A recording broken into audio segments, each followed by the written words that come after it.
백성들이야말로 40년 동안 노숙을 했잖아요. 40년 광야에서 살았잖아요.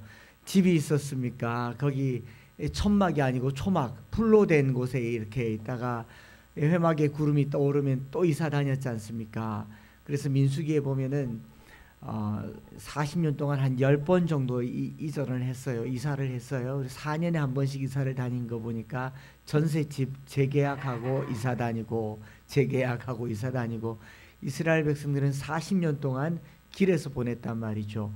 그런데 하나님께서 신명기에 뭐라고 말씀하시냐 하면 그 길에 보내는 40년 동안 의복이 헤어지지 않았고 발이 부르트지 않았고 물이 없어지지 않았고 먹을 것으로 채워주신 분이 하나님이십니다.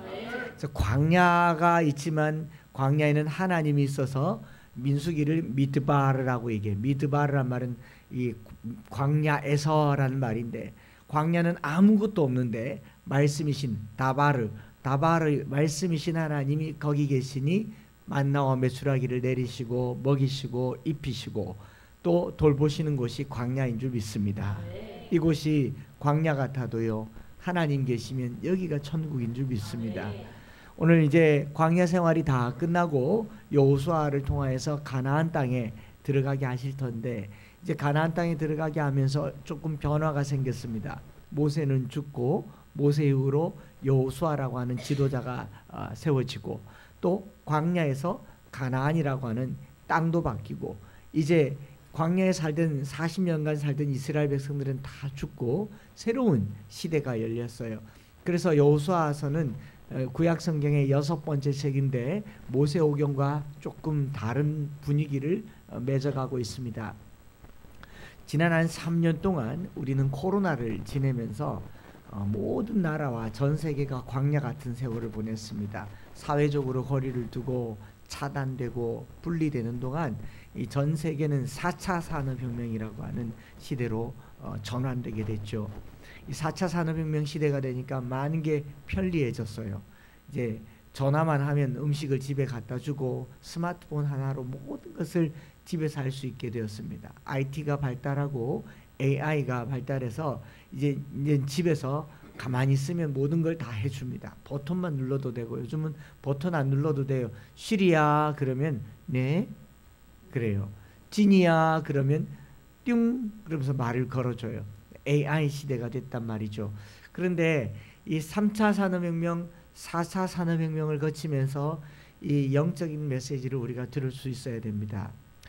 인류가 1차, 2차, 3차, 1차 농업혁명, 산업혁명, IT혁명, 이제 인공지능이라고 하는 혁명이 일어나면서 세대가 바뀐 거죠. 이 IT혁명이라고 하는 3차 산업혁명 때 저기 배운 사람들이 제일 많이 개발한 게 뭐냐면은 메모리입니다. 메모리. 옛날에는 뭘 저장하려면 이만한 컴퓨터가 필요했는데 지금은 요만한 칩에 모든 걸 다 집어넣고 스마트폰에 다 집어넣죠. 웬만한 건 다 저장을 해도 됩니다. 그러다 보니까 우리의 머리에 기억해야 될 게 다 스마트폰에 들어가 있어요. 그럼 우리 머리가 뭐가 됐습니까? 예, 바보가 됐어요. 옛날에는 TV 보고 있으면 바보 상자, TV를 바보 만드는 상자라고 그래서 바보 상자라고 그랬는데 이제는 스마트폰을 안 보는 사람이 없습니다. 갓난아이도 스마트폰 가지고 스마트폰 없으면 아무것도 할 수 없어요. 근데 이게 뭐냐면 내 기억력을 스마트폰에 다 심어둬라. 그럼 나는 뭐가 돼요? 아무것도 기억을 못합니다. 그리고 4차 산업혁명 시대는 3차 산업혁명 시대는 기억할 필요가 없다. 여기 다 저장해둬라. 예전에 전화번호 몇 개나 기억했습니까? 100개도 더 기억했죠. 지금은요. 내 번호도 몰라. 출입문 비밀번호도 몰라. 기억이 없어지고요. 4차 산업혁명 시대는 생각하지 말라 그래요. 다 알아서 생각해줘요. 집에 가서 진이야 오늘 저녁은 뭘로 할까? 그러면 오늘은 날씨가 좀 흐리니 칼국수가 좋겠습니다. 진이야 오늘의 음악 틀어줘. 그러면 음악을 틀어줘요. 생각할 필요가 없어요. 여러분 생각하지 않고 기억하지 않는 사람들을 치매라 그럽니다. 이 세상은요 시간이 지날수록 치매 환자가 더 많아질 겁니다.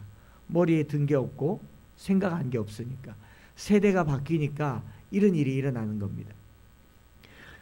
신명기에서 여호수아서로 단 한 장 넘어갔지만 큰 세대가 변화가 일어납니다. 모세에서 여호수아로, 광야에서 가나안 땅으로, 또 이전의 민족에서 그 다음 민족으로 세대가 바뀝니다. 우리는 3차 산업혁명에서 4차 산업혁명으로 새로운 시대가 바뀐 거예요.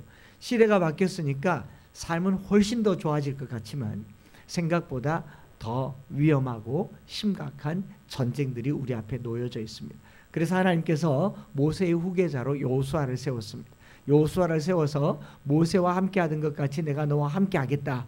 그러니 너는 가서 그 땅을 차지하라 라고 하는데, 성경 말씀을 계속 읽어보니까 6절에 강하고 담대하라. 너는 내가 그들의 조상에게 맹세하여 그들에게 주리라 한 땅을 백성에게 차지하게 하리라. 7절에도 오직 강하고 극히 담대히 하여 나의 종 모세가 명령한 율법을 지켜 행하고 우로나 좌로나 치우치지 말라. 9절에도 보면 내가 내게 명령한 것이 아니냐. 강하고 담대하라. 두려워하지 말며 놀라지 말라. 하나님이 이렇게 연거푸 강하고 담대하라라고 여호수아에게 말하는 의미는 여호수아가 강하기 때문일까요? 약하기 때문일까요? 담대하기 때문일까요? 두렵기 때문일까요? 두렵다는 거죠. 우리가 알고 있는 여호수아는 모세의 후계자로 젊음의 상징입니다. 교회의 청년부 이름이 다 여호수아 청년부. 찬송가에도 여호수아 본받아 앞으로 가세.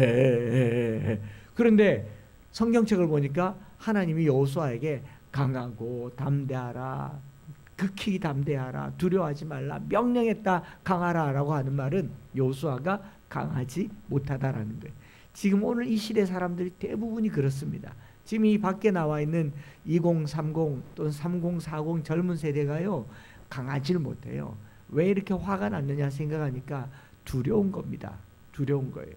저와 여러분들도 이렇게 멀쩡하게 봤을 때는 세상 겁날 거 없지만요, 사실 뚜껑 열어보면 다 겁쟁이들이에요. 우리가 겁이 많아요. 두려워요. 왜 두려운가? 이게 두려움의 이유가 있더라라는 겁니다. 그래서 제가 좀 말씀을 묵상을 해봤어요. 여호수아가 왜 이렇게 두려워했을까? 모세의 후계자로 지금 광야 40년 지나서 가나안 땅에 들어가기만 하면 되는데, 하나님이 약속을 다 했는데 하나님이 여호수아에게 내 종 모세와 함께 한 것 같이 가라, 내가 함께 하겠다 그러면 여호수아가 예 하나님 가겠습니다 그러면 되는데, 계속 하나님이 강하고 담대하라 그러는 거죠. 여기 아드님 군에서 막 제대했지만 아버지가 군에 가는 아들 군대 가기 전에 강하고 담대하게 갔다 왔어요. 가기 싫지만 그래도 갔어요. 가기 싫지만 갔죠. 아버지가 이렇게 말해요. 아들, 군생활 요즘 군생활 쉬워. 스마트폰도 주고 월급도 많고 아빠는 36개월인데 지금은 18개월밖에 안 돼. 강하고 담대하라. 두려워하지 말고 놀라지 말고 잘 갔다 와. 그러면 아버지 다녀오겠습니다. 그랬어요? 가기 싫어요. 가기 싫어요. 한 달도 가고 싶지 않죠.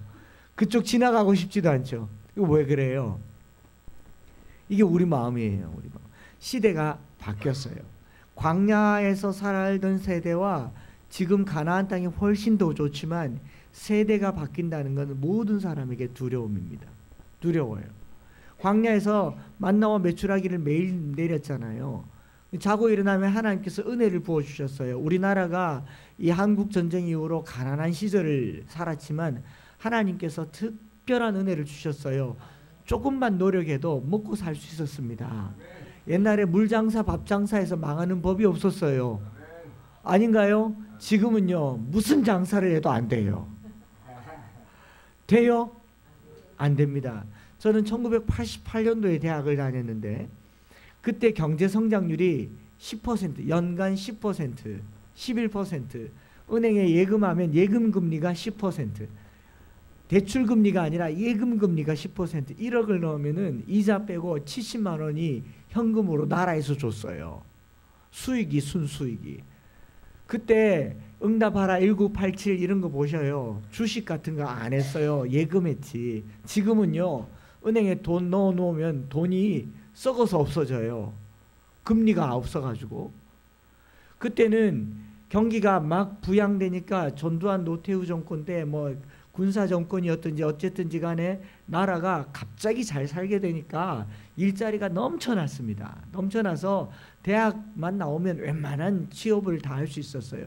제가 지방의 국립대 경북대학을 나왔는데 그 대학교 4학년 되니까 두산에서 대기업에서 음료수 들고 우리 학교에 찾아와서 이제 취업하라고 일자리 들어오라고 학생들한테 수업 시간에 회사 소개를 하면서 이렇게 말하더라고요. 여러분 남자들 손 한번 들어보십시오. 손 들었더니 여러분 축하드립니다. 합격하셨습니다. 손 들고 대기업에 들어갔어요. 골라서 들어갔다고. 전공 상관없어요. 대학만 나오면 다 취업했습니다. 지금 깝깝하죠. 예, 뭐 서울에 있는 대학 나와도 깝깝해요. 뭐 연간 경제 성장률이 3%도 안 되는 이런 나라에서 살아가고 있으니 두렵기가 끝이 없는 겁니다. 우리가 과거에 살았던 그 세대는요, 특별한 하나님의 은혜가 있었어요. 교회를 개척해도요, 하나님의 은혜를 그냥 물과 같이 부어주셨어요. 불과 같이 쏟아 부어주셨고, 십자가만 걸어도 이 사과궤장만 엎어놔도 교회가 금방 부흥했다고요. 지금은요, 죽자 사세도 안 돼요. 목사님들이 공부를 하고 유학을 갔다 와도 교회가 안 돼요. 능력이 없어서 또 그럴 수도 있겠지만 시대가 달라졌습니다. 제가 2006년도에 한국 와서 2007년 4월에 교회를 설립하기까지 한 4, 5개월 동안 교회를 개척하면서 마음에 나름 자신이 있었어요. 아, 내가 대구에서 교회를 개척하면 교회가 벌떡 일어나겠다. 우선 인물이 좋고 공부도 좀 했고 또 말빨도 좋고 키도 180cm 조금 안 되고 교회를 하면 금방 교회가 일어날 것 같았어요. 그래가지고 2006년도에요.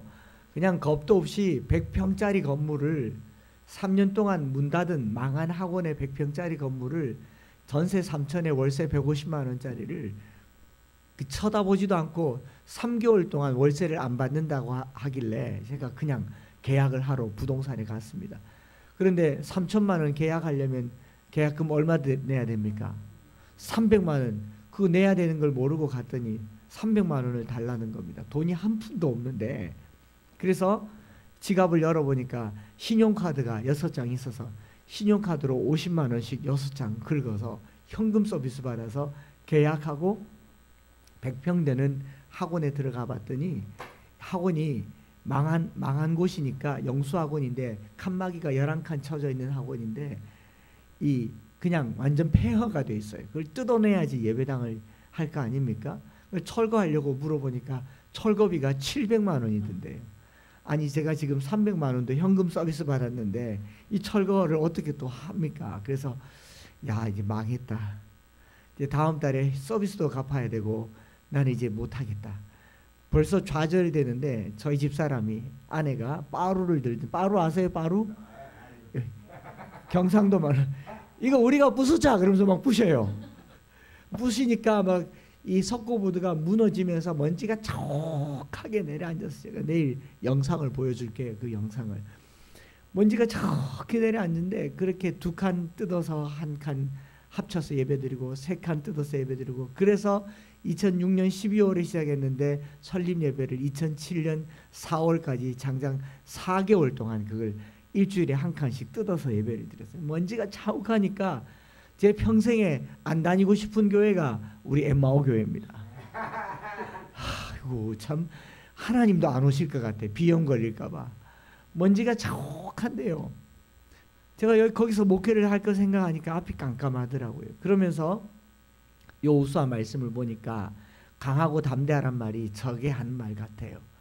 우리 신앙의 선배 목사님들은 조용기 목사님, 옥하는 목사님, 하영조 목사님, 우리 한국 교회의 참 거장 같은 목사님들은요 훌륭한 분이기도 했지만 그 시대에 하나님이 특별한 은혜를 주셨어요.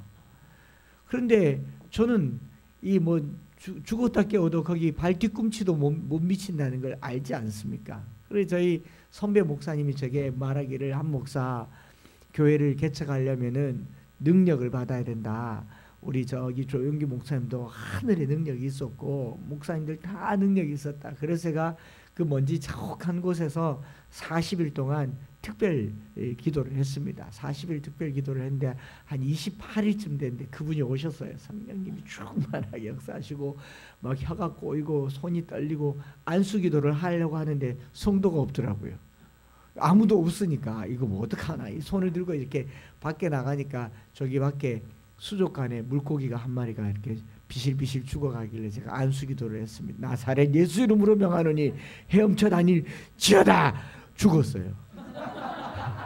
제가 이 물고기 하나도 못 살리는 걸 보니까 참 낙심되더라고요. 내가 무슨 목회를 하겠는가. 여러분, 여호수아서 1장 11절에 보면 여호수아가 진중에 다니면서 양식을 준비하라 그래요.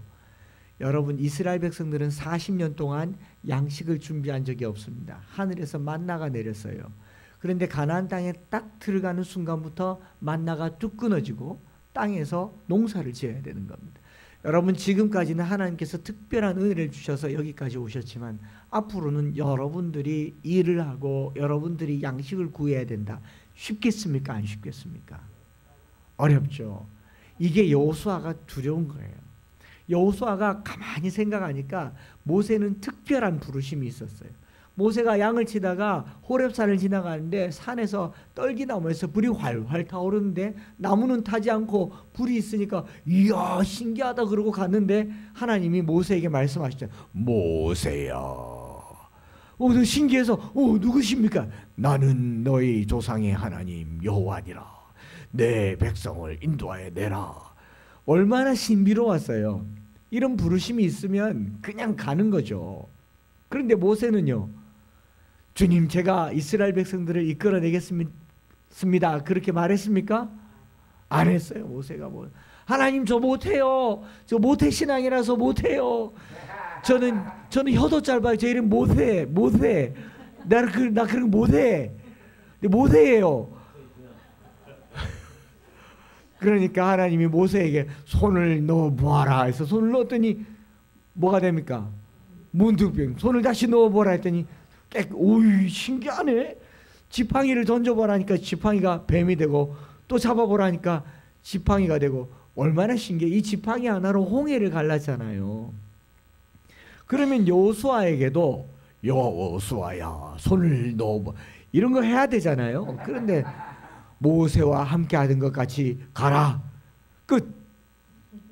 이 재미없잖아요. 하나님께서 저에게 그런 능력도 안 주시고 어떻게 교회를 개척하라고 이 대구 땅에서 어떻게 이 교회를 이끌어갈까.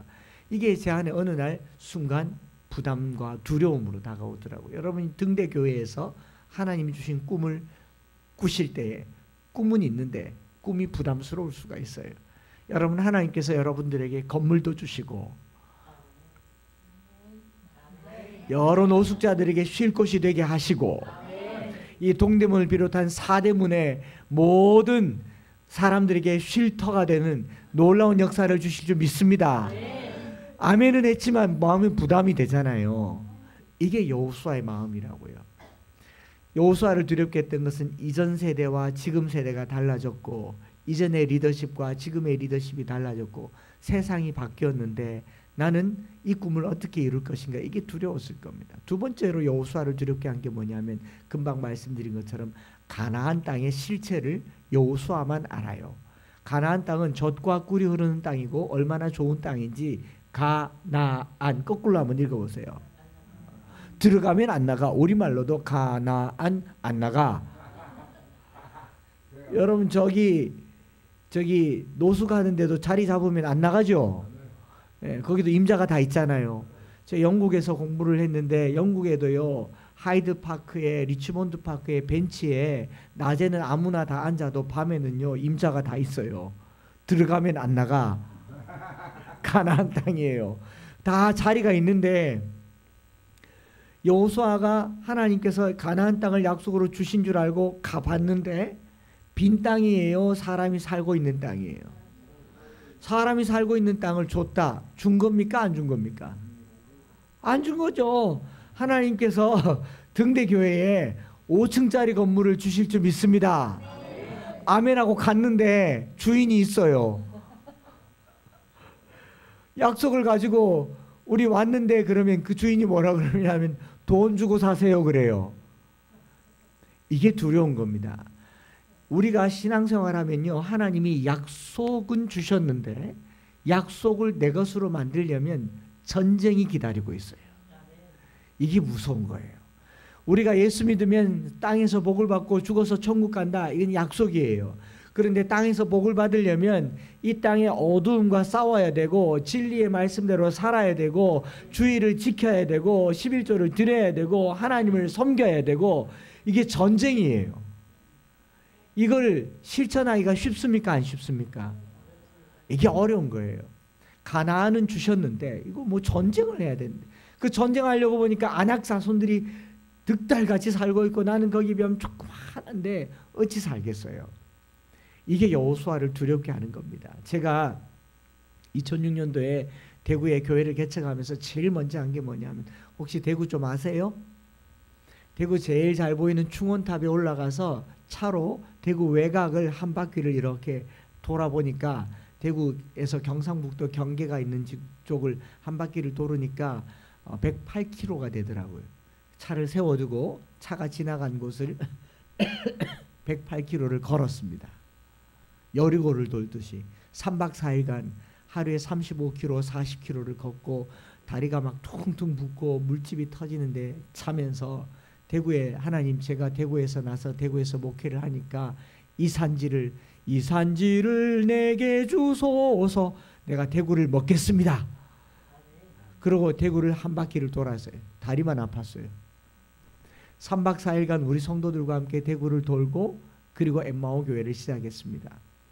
그러고 나서 그때부터 매년 여름 겨울에 그 대구 외곽을 우리 성도들과 함께 어린아이들 어른들 다 데리고 대구를 여름 겨울에 지난 17년간 걸었고요. 제가 대구를 33바퀴 돌았습니다. 제가 돌았습니다. 대구를 돌았어요. 돌면서 하나님, 여기 불교도시, 가장 광역 대도시 중에 가장 가난한 도시, 대기업 하나 없는 도시, 그런데 뭐 복음화율은 제일, 제주를 제외하고 제일 낮은 도시, 하나님 내가 여기 목회를 할 테니까 이거 주십시오. 걸으면 걸을수록 다리만 아파요. 그래도 하나님 앞에 그렇게 기도합니다. 하나님, 제가 목회하는 이 30년 동안 전국에서 대구가 제일 살기 좋은 도시 되게 해 주시옵소서.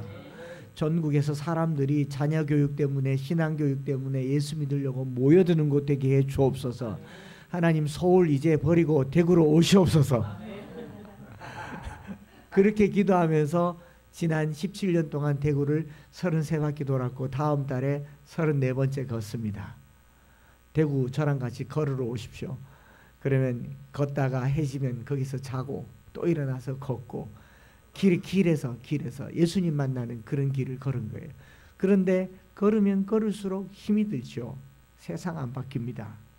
제 앞에 놓여 있는 것은 더 큰 전쟁이 기다리고 있어요. 대구는 절도 많고요, 점집도 많고요. 여러분, 삼거리마다 점집이 있는 거 아시죠? 신이 삼거리에 잘 내리세요. 아세요? 삼거리마다 차 본네트 열어놓고 그 명태 집어넣고 그 굿거리를 해요. 거기 가면 온갖 잡신들이 다 모여 있어요. 대구는 그런 게 많습니다. 거기를 걸으면서 예수 이름으로 선포하고, 하나님 이 땅을 내게 주십시오. 여호수아서 6장에 보면 이스라엘 자손들로 말미암아 여리고는 굳게 닫혔고 출입하는 자가 없더라. 여호와께서 여호수아에게 이르시되, 보라 내가 여리고와 그 왕과 용사를 내 손에 넘겨주었으니 너희 모든 백성은 그 성을 둘러 성주위를 매일 한 번씩 돌되 엿새 동안을 그리하라. 아멘. 그렇게 돌고 있어요. 그렇게 돌고. 여러분, 이제 여기 동대문으로 해서 사대문을 계속 금요일마다 돌고 수요일마다 돌고 계속 돌고 돌면 하나님께서 이거 주실 줄 믿습니다. 그렇게 돌아도 시간이 지나면 지날수록 힘에 버겁고 부딪히고 어려울 때 이 가나안 땅이라고 하는 게 얼마나 큰 전쟁이 기다리고 있습니까? 세상은 날로 악해져 가고 부자는 계속 부자가 되고 가난한 사람은 더 가난해질 때 이게 가나안 땅인 거죠. 여호수아가 이 전쟁 어떻게 할까 두려웠을 거예요. 그런데 여호수아를 더 두렵게 한 건 뭐냐면요, 출애굽기를 보면은, 신명기를 보면은 모세의 곁에는 동력자가 있어요. 모세가 하나님 저는 혀가 짧아요. 제 이름 모세 했더니 하나님이 바로 아론을 붙여주십니다. 할렐루야. 아말렉과 전쟁할 때 손 높이 들어 아우 팔이 아파 아우 팔 아파 팔을 내리면 아말렉이고 팔을 올리면 또 아말렉이 치고 이거 내릴 수도 없고 올릴 수도 없고 팔이 너무너무 아프니까 순식간에 아론과 훌이 팔을 딱 하니 받쳐주는 믿음의 동력자들이 있어요. 여호수아와 갈렙과 같은 믿음의 긍정적인 작용을 하는 동력자가 있습니다. 장인 이드로가 모세에게 지혜를 줘서 천부장, 백부장, 십부장을 세워서 조직에서 광야 생활하게 합니다. 여호수아서 1장부터 24장까지 읽어보면요, 동력자가 없습니다. 오늘 이 시대의 가장 큰 어려움은요, 옛날에는 동력자가 많았어요. 교회를 개척하거나 뭘 하면요, 주변에서 많이 도와줬습니다. 우리 목사님도 피부로 느끼겠지만 생각보다 잘 안 도와줘요. 내가 주님이라는데 다들 색안경을 끼고 보고 도와주질 않아요. 그리고 교회에서도 목사님의 이제는 여러분들이 동력자가 되시길 바랍니다. 목사님 제가 오른팔 들어 드릴게요. 왼팔 들어 드릴게요. 목사님 이 팔 내려오지 않도록 내가 붙잡아 드릴게요. 이런 동력자가 있어야 되는데 여호수아서 1장부터 끝장까지 단 한 사람도 동력자가 없어요. 혼자. 이걸 조직신학에서는 독고다이라고 합니다. 혼자 이렇게 살았던 거죠. 이게 오늘 이 시대의 정신입니다. 연합이 안 됩니다. 예전에는 부흥회 하면요, 막 이웃교회에서도 오고 저기 짐 싸서 오고 지방에서도 올라오고 하는데 안 오지 않습니까? 연합도 안 되고 동력도 안 되는 게 여호수아에게 두려움이에요. 차라리 나 혼자 가나안을 정복하는 게 낫지 이 60만 명 데리고 어떻게 가나안 땅 들어갈까? 여호수아는 두려웠을 겁니다. 자, 시대가 바뀌어서 여호수아를 두렵게 했고 가나안 땅이라고 하는 그 현실이 생각보다 여호수아를 두렵게 했어요. 그리고 믿음의 동력자가 별로 없었습니다. 여호수아를 두렵게 했어요. 그런데 이 두려워 마음이 초조해 있는 여호수아에게 하나님이 뭐라고 하느냐, 한 가지 비법을 주잖아요. 이 율법책을 내 입에서 떠나지 말게 하며 주야로 그것을 묵상하여 그 안에 기록된 대로 다 지켜 행하라. 그리하면 내 길이 평탄하게 될 것이며 내가 형통하리라. 제가 교회 처음 개척하고 이 새벽에 기도한다고 강단 뒤에 이렇게 엎드려서 기도를 하는데, 새벽에 기도를 하는데 기도를 하면 하나님이 은혜를 주셔야 되는데 등골이 오싹하고 사탄이 역사하는 것 같아요. 교회가 얼마나 스산하고 어둡던지 기도하다 말고 눈을 떠서 이렇게 돌아보게 돼요. 누가 날 자꾸 쳐다보는 것 같아요. 그래서 여기 앉아 있으면 누가 이리 와서 나를 이렇게 보고 가는 것 같아요. 눈 떠서 이렇게 보면 없고 이렇게 보면 없고. 저희 집사람에게 물어보니 집사람도 무섭다 하고. 이 사탄이 얼마나 방해하는지 몰라요. 그때 제가 눈물로 하나님께 기도했습니다. 찬송가 가사에 보면 길도 없이 거친 넓은 들에서 갈 길 못 찾아 애쓰며 이리저리로 헤매는 내 모양, 저 원수 조롱하는 거. 내가 이 먼지 구덩이에 교회를 개척하니까 사탄이 조롱하는 것 같아서 그 서러움이 서러움에 매일같이 눈물을 흘리면서 하나님 저 서럽다고.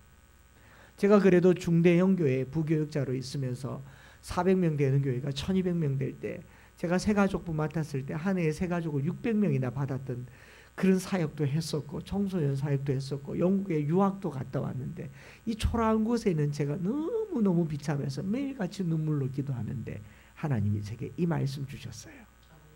한 목사 두려워하지 마라. 강하고 담대하라. 이 율법책을 입에서 떠나지 말게 하며 주야로 그것을 묵상하여 그 안에 기록된 대로 다 지켜 행하라. 이 말씀을 딱 붙들고 말씀 선포하고 기도를 하는데 교회에 한 분 집사님이 애를 데리고 왔는데 4살짜리 아이를 등에 업고 7살짜리 아이를 손에 잡고 와서는 저보고 와서 하는 말이, 목사님 교회에 주일학교는 있습니까? 물어요. 주일학교 있겠습니까? 지금 먼지가 자욱하고 지금 철거하고 있는데. 그래서 제가 속으로 보면 모릅니까? 라고 말하고 싶지만 그럼 상처를 받을 것 같아서, 집사님 우리 주일학교 없습니다. 앞으로도 주일학교는 없을 것 같아요. 우리 형편이 이렇습니다. 대신에 집사님 이 소중한 자녀들을 남의 손에 맡기지 마시고 집에 가서 말씀 한 절씩 하루에 한 절씩 암송시키십시오. 제가 가르쳐 드리겠습니다. 하루에 한 절씩 20번 첫날 말씀드렸잖아요. 20번씩 읽고 3년을 읽으면 천절을 암송합니다. 했는데 집사님, 전 그분 우리 교회 안 올 줄 알았습니다. 그런데 그분이 집에 가더니 곰곰이 생각하니까 맞아요. 내 이 아이를 남의 손에 맡길 게 아니라 내가 키워야겠다. 그래서 가정예배를 하루에 한 절씩 가정예배를 드렸는데 정말 3년 반 만에 천절을 암송한 겁니다. 할렐루야. 그렇게 이 율법책을 입에서 떠나지 말게 하며 주야로 묵상하여 그 안에 기록된 대로 계속 행동하고자 하니까 입에서 떠나지 말게 하며 라는 말은 가장 가까운 거리에 두는 거죠. 어린아이가 손에 물건 잡으면 어디로 가져갑니까? 입으로 가져가잖아요. 주야로 말은 밤낮이잖아요. 한번 따라 할까요? 모든 시간에 가장 가까운 거리에 말씀을 입에 둬라. 말씀을 입에 계속 둔 거죠. 말씀을 입에 뒀는데 어느 날 요한일서 말씀을 딱 비추는데 어제 말씀드린 것처럼 하나님은 빛이시라 그에게는 어둠이 조금도 없으시다는 것이라 딱 선포되는 순간 교회가 환하게 밝아지고요. 지금까지 밝습니다. 저희 교회 다녀간 많은 사람들이 교회가 너무 밝아요. 그래요. 성도들도 밝고 나도 밝고 교회가 밝아졌어요. 왜? 말씀이 거기 임하시기 때문에. 여러분 오늘 우리가 쪽방에 있어도 노숙을 해도 길에서 살아도 주의 말씀이 있으면 얼굴이 천사같이 빛나는 얼굴 될 줄 믿습니다. 우리가 굳이 얼굴을 구길 필요가 없어요. 하나님의 말씀이 내게 있으면 그 말씀이 나를 환하게 비추어서 스데반이 돌에 맞아서 피가 철철 나는데 성경은 뭐라고 얘기합니까? 그의 얼굴이 천사 같았다. 빛났다라고 얘기하잖아요. 오늘 우리 그리스도인들이요. 돈 많고 또 피부 관리를 받아서 환한 게 아니라 예수 믿어서 환한 얼굴 되기를 바랍니다. 그렇게 해서 교회가 시작된 거죠. 그렇게 해서 엠마오 교회가 시작돼서 이제 한 사람, 두 사람, 세 사람, 네 사람 말씀을 입에 외는 사람들이 계속 붙어지기 시작하니까 어린아이들이 교회 오고 부모님들이 교회 오고 그렇게 해서 지난 16년 동안 교회가 세워지고 놀라운 역사가 나타났고 너무 기특해서 여러분 천절 암송하는 거 쉽지 않아요. 이제 어제 100절 받았잖아요. 100절도 이제 매일 하다 보면은 그냥 확 집어던지고 싶을 때가 있어요. 그런데 계속 입에서 떠나지 말게 하며 밤낮으로 계속 묵상해 보십시오. 말씀이 내 안에 살아 역사하는데 제가 너무 기특해서 우리 교회 아이들 중에 천절을 암송하면 영국 비행기표 끊어줄게 해서 천절 암송하는 아이들이 3명이 나와서 3명을 데리고 영국을 갔습니다. 영국을 가서 영국을 하루에 100절씩 성경 암송하면서 여행을 다녔어요. 여러분들도 이제 말씀 암송해서 해외도 가시기 바랍니다. 가깝게는 일본도 가고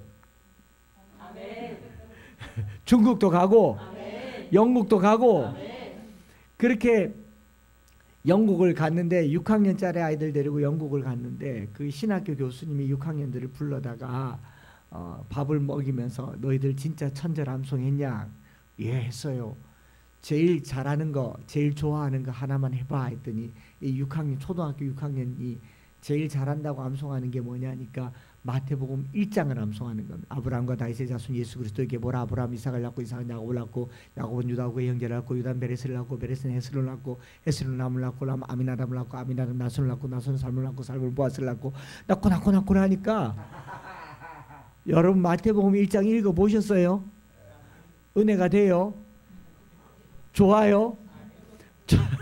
천절 중에 무슨 마태복음 1장이 좋겠어요. 요한복음 3장 16절도 아니고.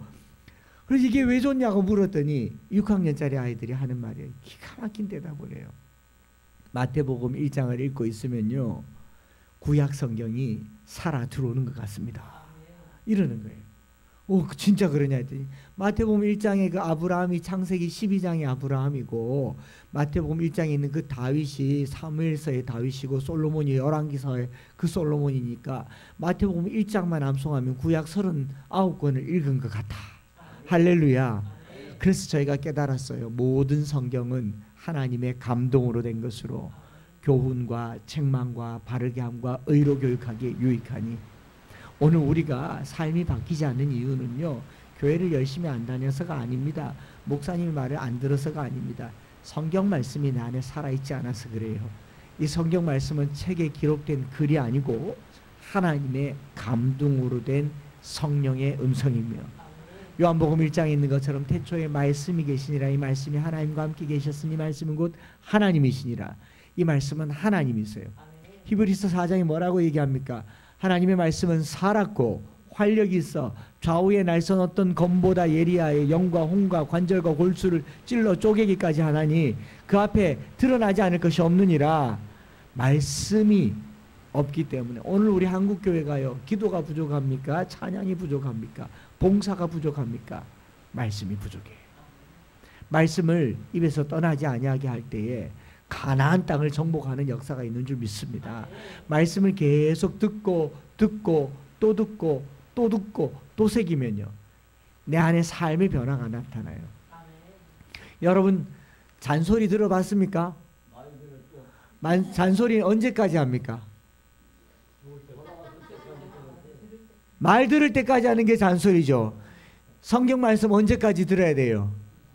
순종할 때까지. 그래서 입에서 떠나지 말게 하며, 말씀을 왜 내가 계속 봐야 되느냐? 순종할 때까지 하는 거예요. 순종할 때까지. 이걸 순종할 때. 여러분 우리가 순종할 때는요, 생각을 하면 안 돼요. 생각을 하면 이미 순종을 못 합니다. 학교 공부는 머리로 공부하지만요, 군사훈련은 습관으로 하죠. 총검을 머리로 합니까? 습관으로 하죠. 그죠? 제식훈련 습관으로 해요. 군사훈련, 소방훈련 습관처럼 합니다. 인명구조훈련 딱 보면 바로 행동해야 돼요. 불 났을 때 생각하고 도망가요? 불 딱 나면 연습한 대로 훈련한 대로 해요? 훈련은 불 딱 나면 비상구 찾아가야 되잖아요. 근데 불이 났는데 생각을 해. 불이 왜 났지? 불 나면 어떻게 해야 되지? 불 나면 스마트폰으로 막 찾아봐. 어떻게 해요? 큰일 나요. 큰일 나요. 생각하지 않고 행동해야 되죠. 하나님의 말씀을 입에서 떠나지 말게 하는 것은 훈련하는 겁니다. 즉각 순종하는데 말씀 암송보다 좋은 게 없어요. 여러분 한번 생각해 보십시오. 불순종할 때 생각합니다. 주일 성수하십시오라고 했는데 순종하고 싶지 않으면 생각을 해요. 주일이 토요일입니까? 일요일입니까? 생각을 해요. 또 주일 몇 시부터 몇 시까지 주일입니까? 생각을 해요. 그러면 순종에 가깝습니까? 불순종에 가깝습니까? 불순종에. 11조를 드려야 합니다라고 하면 11조를 드리면 되는데 생각을 해요. 소득에 11조를 합니까? 순수익에 11조를 합니까? 세금 떼고 합니까? 세금 붙여서 합니까? 생각을 해요. 그러면 하고 싶어요? 안 하고 싶어요? 안 하고 싶어요. 순종할 때는 생각하지 말아야 돼요. 아담과 하와가 순종하려고 했을 때는 선악과를 보면 생각을 말았어야 되는데 저걸 이렇게 우두커니 보고 생각을 해요. 저거를 왜 먹지 말라고 했지? 저렇게 먹음직도 하고 포함직도 하고 탐스러움직도 하는데 왜 먹지 말라고 했지? 왜 먹지 말라고 했지? 그러니까 사단이 저거 먹으면 하나님처럼 된다. 딱 따먹지 않습니까? 여러분 우리 인생은요, 죄성에 젖어 있는 인생은 생각하면 불순종을 해요. 이번 주일날 교회 가야지 생각하면요, 불순종할 수가 밖에 없어요. 그냥 아무 생각 말고 교회 가시기 바랍니다. 우리 몸이 자동으로 주님 앞에 순종할 때까지 뭘 하느냐? 반복하고 또 반복하고 또 반복하는데, 반복하는 것을 성경암송이라고 해요. 성경암송은요, 방법이 없습니다. 100번이고 200번이고 300번이고 내게 삶이 될 때까지, 말씀이 나를 집어삼킬 때까지 계속 되뇌는 거예요. 이거 누가 잘하느냐? 절에 가면 잘해요. 절에 가면 잘한다니까요. 반야경이라고 아세요? 반야경은 부처님의 어록이 담긴 600권짜리 책인데 그 중에 부처님의 심장이라고 하는, 반야의 심장이라고 하는 것 260글자를 모아서 반야심경이라고 합니다. 그거를 독경하고 암경하고 송경하고 새벽부터 사경하고 그렇게 써대면서 계속 마바냐 바람을 계속해요. 여러분 신묘장구 대다란이경 아세요? 불가의 가장 기본적인 천수경의 핵심이에요. 이 기도를 하고 영험을 입은 사람이 부지기수입니다. 하루에 108번씩 21일 10만도 가면 15가지 애군이 떠나가고 행운이 찾아오느니라. 할렐루야. 절에 가면 이런 걸 해요. 세상에 저 헛하는 말도요 10만독을 하는데 이 살아계신 하나님의 말씀을 그저 1년에 1독 했다고 만족하겠습니까? 100 백독했다고 만족하겠습니까? 언제까지요? 순종할 때까지. 입에서 떠나지 말게 하며 주야로 묵상하여 그 안에 기록된 대로 지켜 행하라. 샤마르, 아싸. 샤마르란 말은 지킨단 말이고 아싸라는 말은 행동한단 말인데, 지켜 행할 때까지 입에서 떠나게 하지 않는 것을 묵상이라고 얘기해요. 묵상이란 말은 히브리 말로 하가라고 하는데, 하가란 말은 으르렁거린단 말이에요. 으르렁거린다. 이사야서 31장에 보면 젊은 사자가 움킨 것을 빼앗기지 않으려고 으르렁거림과 같이 이 율법책을 내 입에서 떠나지 말게 하며, 이 율법책을 내 입에서 떠나지 말게 하며, 이 율법책을 내 입에서 떠나지 말게 하며 계속 반복할 때에 결국은 내 입에서 말씀이 떠나지 아니할 때 하나님이 역사하고 어둠이 떠나가고 하나님의 나라가 임하게 되는 줄 믿습니다. 저희 교회는 그렇게 해서 가정 예배를 꾸준하게 드리게 했고, 매일 한 절씩 하나님의 말씀을 벽에 붙여두고, 그냥 온 벽에 붙여두고 손목에 메어 규를 삼으면 미간에 붙여 표를 삼고, 문설주와 바깥문에 말씀을 붙여두고 오면서 가면서 큰 소리로 한 번씩 읽고, 그렇게 소리내서 읽고, 우리 군에서 제대한 친구에게 물어보면 군대에서 중요한 거 다 벽에 붙여놓고 하루에 몇 번씩 소리내서 읽죠. 큰 소리로 읽죠. 너무 중요해요. 오늘 우리가 안 해요. 교회 성경책만 보면 아유 재미없어 덮어. 이렇게 말씀을 가까이 하지 않으니 지켜 행하지 못해서 오늘날 교회는 있는데 교인이 없는 이 현실이 됐습니다. 저는 여러분들이 이 말씀을 입에서 떠나지 아니하게 할 때 우리 앞에 요단강이 갈라지는 것을 보게 될 줄 믿습니다. 우리 앞에 여리고가 무너지듯이 저 동대문 앞에 철옹성 같은 어둠의 성이 무너지고 하나님의 나라가 세워지기를 축복합니다. 제가 이 여호수아가 여리고성을 무너뜨린 걸 보면요, 정말 천국 가면 이거 한번 또 해봐달라 그럴 거예요. 왜냐하면 4장에 이제 요단강을 건너요. 요단강을 딱 건너서 길갈이라고 하는 들판에서 이스라엘 백성들이 60만 명이 남자들이 다 할례를 합니다. 우리 어르신들 할례 아시죠? 할례 초등학교 5학년 때만 되면 하는 할례 말례, 그 할례, 그 성기의 껍질을 잘라가지고 100만 명의 남자들이 그 3500년 전에 그 들판에서 할례를 행했어요. 저기서 저 끝에 여리고성이 보여요. 여리고성 사람들이 이렇게 내려다보면 이스라엘 백성들이 할례를 받고, 길갈 들판에서 할례 받으면은 3500년 전에 뭐 레이저로 하는 것도 아니고 메스로 하는 것도 아니고 뭐 진통제, 항생제도 없는데 그냥 돌판 위에 누워가지고 부싯돌로 남성의 이 성기의 껍질을 싹 잘라내면 피가 철철 나고, 그걸 100만 개를 했다고 생각해 보세요.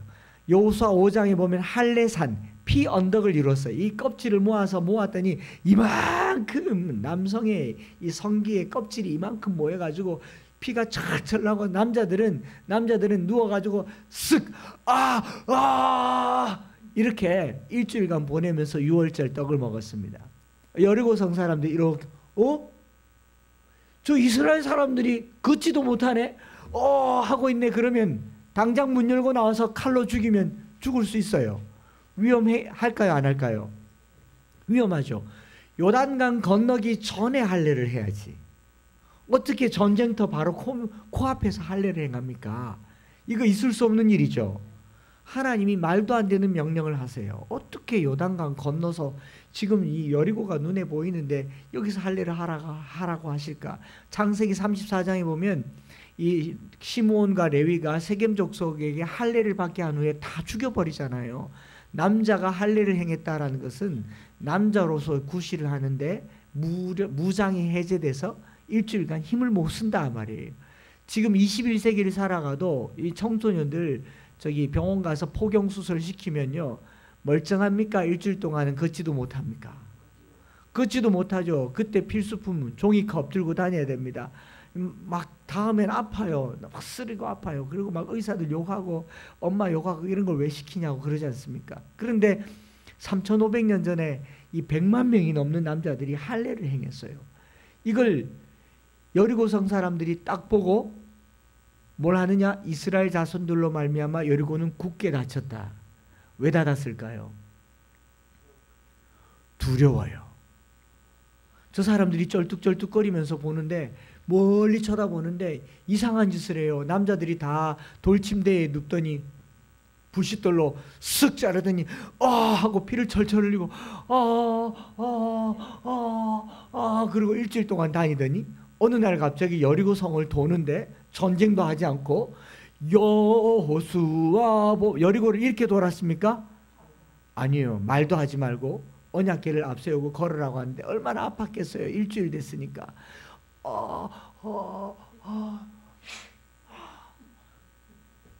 이렇게 여리고를 걸었어요. 노숙인처럼. 여리고성 사람들이 딱 보니까 생전 이런 사람들은 본 적이 없는데 좀비였어요. 좀비 같잖아요.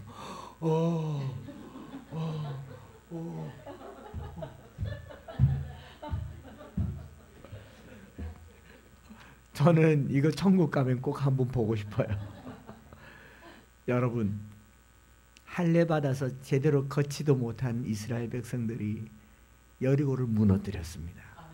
오늘 우리가요, 그냥 쪽방에 살고 그냥 수급자로 살고 그냥 길에서 잠을 자고 걷는 것 하나 제대로 못 걸어도 주의 말씀을 붙들면 가장 강력한 사람이 됩니다. 세상이 두려워하는 사람이 돼요. 세상 사람들이 우리를 향해서 문을 닫은 것은 두려운 거예요. 세상을 두려워하지 마시고 세상이 두려워하는 하나님의 자녀 되시기 바랍니다.